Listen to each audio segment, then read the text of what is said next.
So guys, for the first step, you want to head over to the first link, which will be down below in the description. We're going to be downloading Microsoft Visual C++.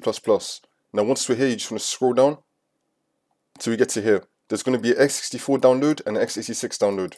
To know which one you need, you want to head over to search and type in system information. Click on it.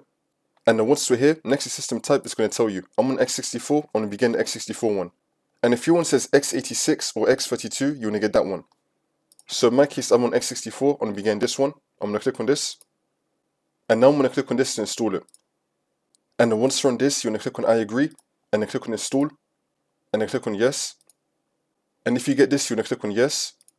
Wait for this to load. And now you should be getting set up successful. And then click on close. And now for the next step, you want to head over to the second link, which will be down below in the description. We're going to be downloading DirectX End User Runtime Web Installer. You're going to scroll down, select your language, and then click on download. And then click on this. And then click on yes. And then once you're on this, you want to click on I accept. And then click on next. You can untick this, and then click on next. Wait for this to load. And then once you're on this, you want to click on next. Wait for this to load. Wait for this to load again. And then once that's been fully installed, you want to click on finish. And now for the next step, you want to head over to search and type in add or remove programs. Click on it. And then once you're on this, if you have McAfee installed, I don't have it, but in your case, if you have McAfee installed, you want to click on the three dots and then click on uninstall, and then you want to uninstall it. Now once you complete all these steps, you just want to restart your computer, and then the problem should be fixed.